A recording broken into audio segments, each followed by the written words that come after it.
Why do the very things we fear the most seem to manifest before our eyes? Why does intense worry about someone's safety, success, or health sometimes feel like it brings about the opposite of what we want? Welcome back to the channel. I'm truly grateful you're here. Today, we explore an ancient and startling truth, that your worry may not be protecting those you love, it may actually be harming them.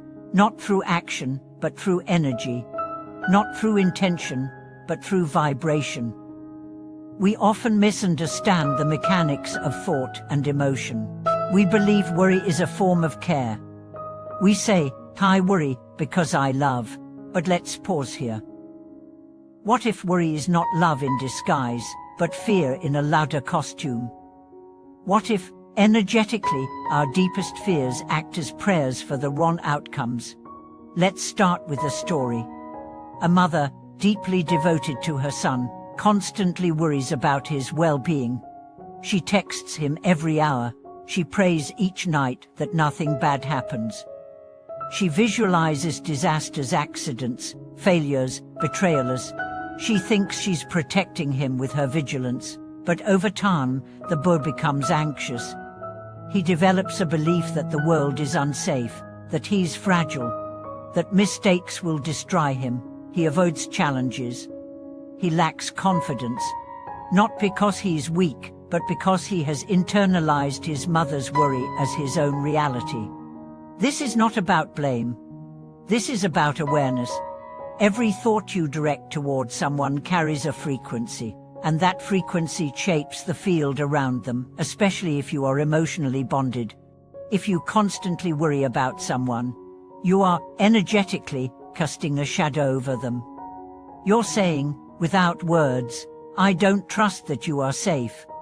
I don't believe you can handle life. I am afraid on your behalf.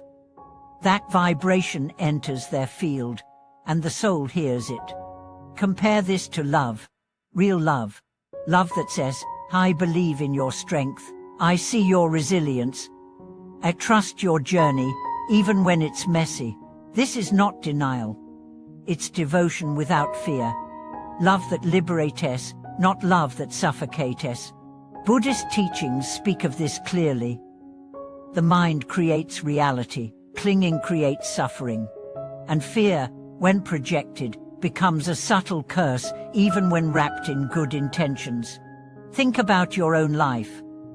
Who worried about you most when you were growing up? What messages did you absorb from their anxiety? Did you become cautious, insecure, hesitant? Now ask yourself, who do you worry about now, and what message are you sending them beneath the surface? There's a famous Zen parable about a man standing on the riverbank, screaming at the water, please don't drown my son. Meanwhile, the boy's floating safely in the middle, laughing, enjoying the current. The father's fear has nothing to do with the reality of the moment, but his energy is distorting it. If he projects enough panic, the boy might start doubting his own ability to swim. Worry is like that. It is rarely based on what is, it's based on what we fear might be, and when repeated often enough, it becomes a self-fulfilling prophecy. Now let's go deeper. Energetically, worry lowers your frequency. It tightens your breath.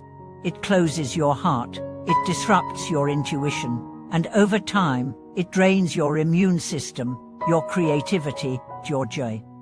When you dwell in fear, your body enters survival mode.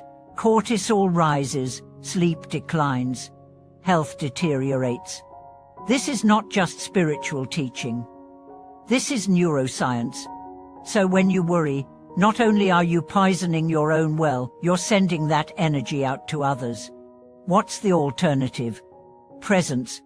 Presence is the antidote to worry. When you're present, you're not living in future fears. You're rooted in now. You can respond to life with clarity instead of panic.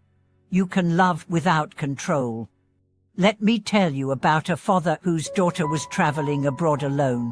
He was terrified. Every day, he imagined the worst. One night, she sat in meditation and asked himself, what am I actually afraid of? He realized it wasn't about her. It was about his own inability to let go, his need to feel in control. So he shifted. He began to send her blessings instead of fear. May you be safe. May you be strong. May you trust yourself.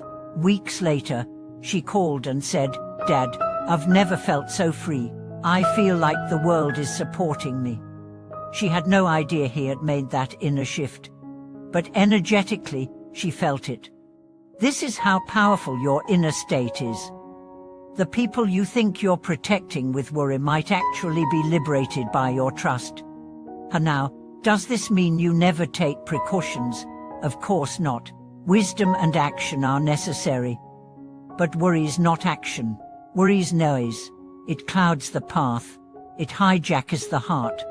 So the next time you catch yourself spiraling in fear for someone you love, pause, breathe.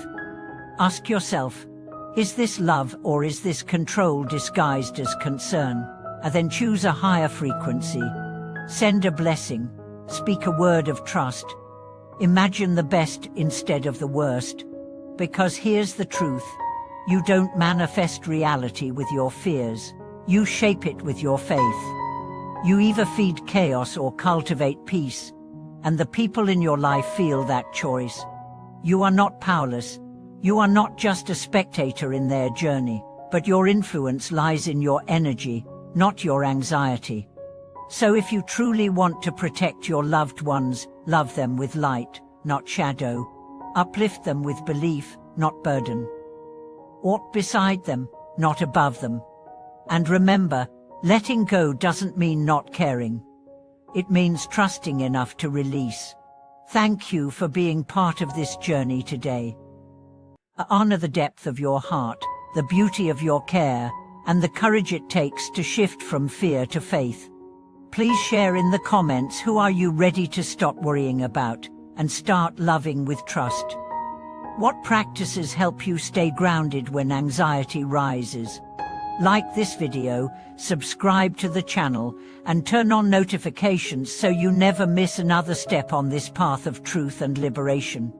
Until next time, breathe deeply, trust wholly, and remember, your love shines brightest when it's not clouded by fear.